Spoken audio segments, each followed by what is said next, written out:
Aujourd'hui, ma vidéo, elle va faire suite à celle que j'ai faite cette semaine où je vous parlais de la manière que j'avais abordé la maladie dans ma vie.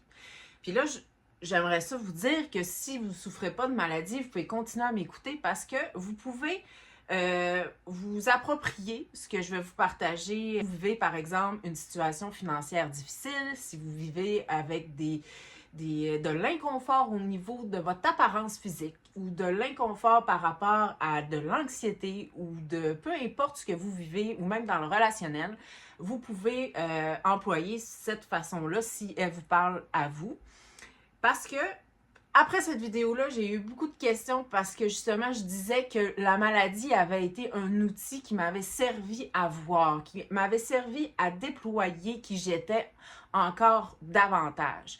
Fait que là, la question a vraiment été, c'est quoi ce voir-là? Comment t'as fait pour voir ça? Que t'as fait pour mettre le doigt sur la raison de la maladie?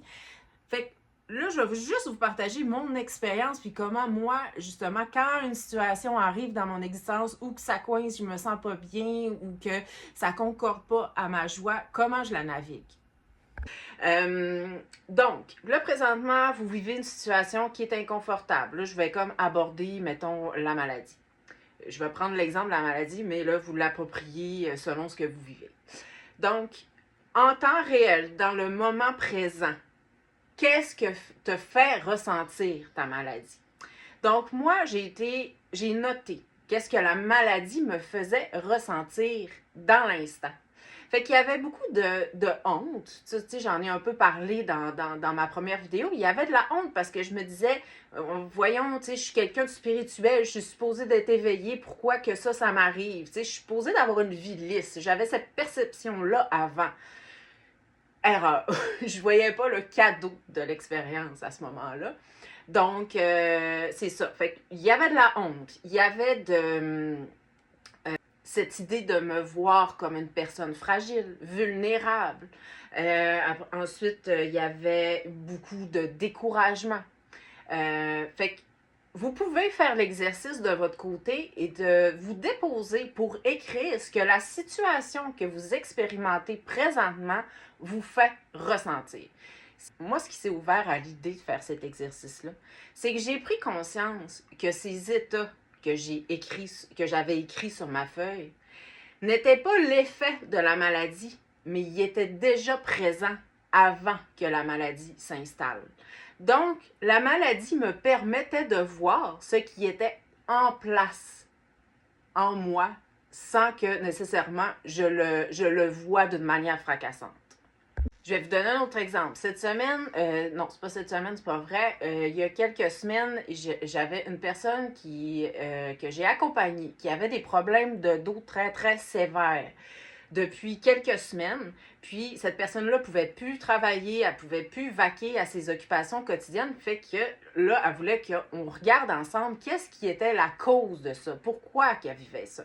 Fait que j'ai fait ce même exercice-là avec elle, c'est que je lui ai demandé, OK, dépose-toi pour me décrire qu'est-ce que tu ressens par rapport à cette situation-là. Quelle émotion ça fait ressurgir?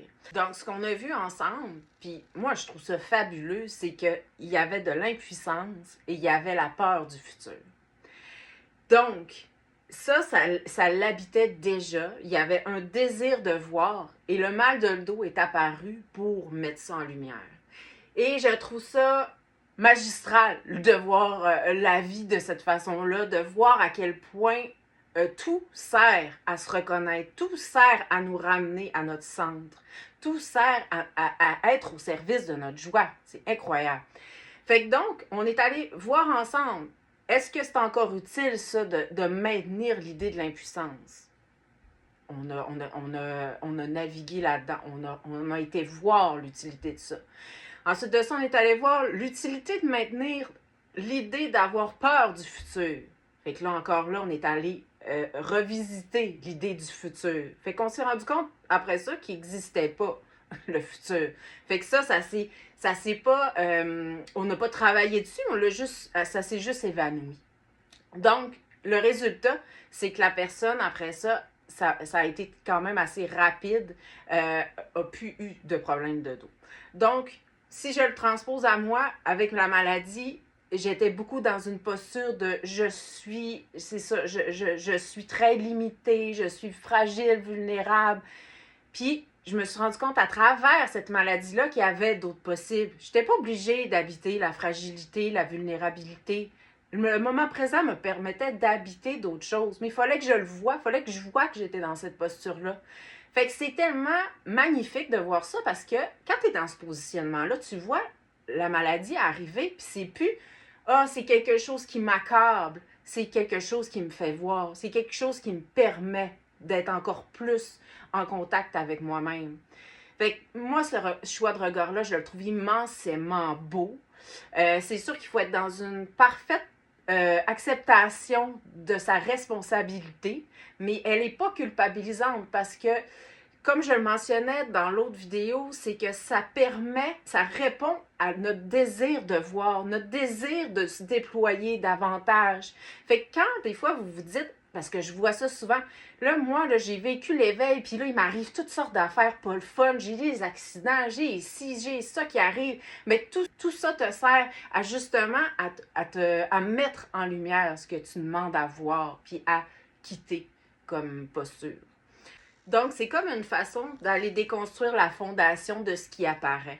Puis, moi, je trouve ça, encore une fois, beau. Là. Je veux dire, je trouve tellement, je vois tellement la perfection de la vie à travers ça que, justement, c'est la maladie qui m'a permis de m'ouvrir à ce possible-là, puis à cette ouverture à ça.